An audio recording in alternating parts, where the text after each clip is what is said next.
The month of May is dedicated to our Blessed Mother. Around the globe, special devotions are celebrated in many different ways. May is also Asian and Pacific Islander Heritage Month. Roselle Reyes shares with us how the AAPI community fuses together a celebration of its culture and its faith in this Catholic Life report.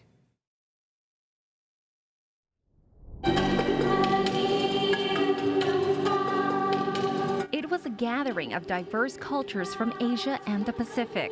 Communities from China, India, Vietnam, Indonesia, the Philippines, Sri Lanka, and Laos, to name a few, venerated Mother Mary with a one-of-a-kind procession, a vibrant parade to celebrate their heritage and various Marian devotions. After the procession was a call to prayer, followed by the crowning of the Blessed Virgin Mary, praying of the rosaries in the different languages, and ending with Holy Mass.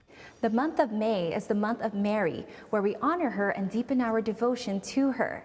This Marian pilgrimage is extra special because it's also intertwined with another celebration. May is also Asian American and Pacific Islander Heritage Month, and this event was put together by the AAPI community. I'm here representing the Indian Catholic community. My parents have been teaching me the Our Father prayer and the Hail Mary prayer since I was 3 years old, and they were the reason why being a part of the Catholic faith has been enjoyable throughout my childhood. It was a very proud moment for Abigail Gerald, being the person to crown the Blessed Virgin Mary during the event. I feel like it's very important that we venerate Mother Mary for not only saying yes to God, but for all the sacrifices she's made for us so that Jesus Christ could come into the world and forgive us of our sins. Abigail is just one of the many Indian Catholics that participated in the Marian pilgrimage. Although there are many challenges facing Catholics in India, President of the Asia-Pacific Catholic Network, Dr. Fred Semendi, says the faith is very much alive in the Indian communities here in the country. In fact, he was happy to see the many Indian communities take part in the pilgrimage from D.C., Maryland, Virginia, and Connecticut. I'm sure they will be very much impressed with the harmony among all the Asian Pacific people, okay, in the religious harmony, how we are all come together and pray to Mary, pray to Jesus. Dr. Fred Semendi, along with Sister Myrna Tordillo from the U.S. Conference of Catholic Bishops, coordinate this annual Marian pilgrimage every year. Sister Myrna Tordillo's mission is to reach out to the Asian and Pacific Island Catholics nationwide throughout the many dioceses and organizations, not only to cultivate the faith among the various communities, but also looking at how U.S. bishops can address the challenge each community is facing in living out the faith. Sister Myrna, who is Filipino, shares the story of Our Lady of Peace and Good Voyage, known as the Virgin of Antipolo. Our Lady of Antipolo is somebody that we can relate to because it's about a journey. And people who have migrated, who are in the diaspora, who are here, can relate to Our Lady and ask for her intercession and thank the Lord of the gift of their faith that is being brought here.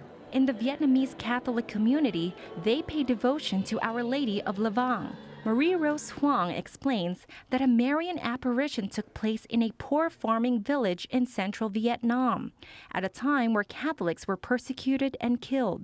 The lady appeared to them and told them, and of course they were hungry and sick and everything, so the lady appeared to them and said that, okay, you can pack this plant and just boil them, and it will cure you of all the illness and everything. So that's the reason why we call it lavang. Lavang is actually the name of a plant.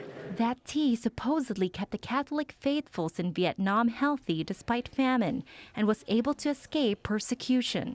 Carolyn Ng from Our Lady of China Pastoral Mission knows all too well about the restrictions of religious freedom in China. Often working with the youth ministry at her parish, she tells the younger generation to be grateful of the freedoms they enjoy here in the U.S. What's happening in China, I always use it to share with our children when they have a choice to not go to church. I say, well, other children may not have the choice. The message is like, wow, in America, why are we not paying attention, when other parts of the world do not have that kind of freedom?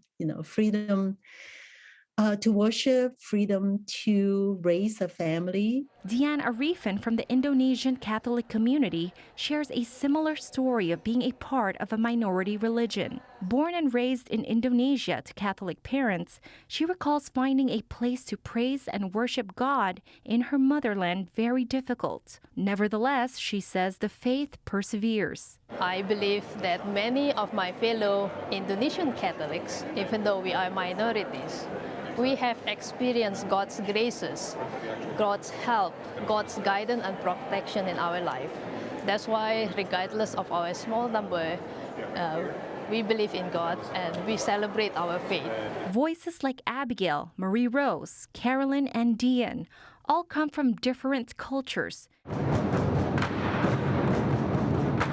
different countries with different traditions. But no matter what the circumstance, they keep their faith strong in their lives and in their hearts. Roselle Reyes, EWTN News in Depth.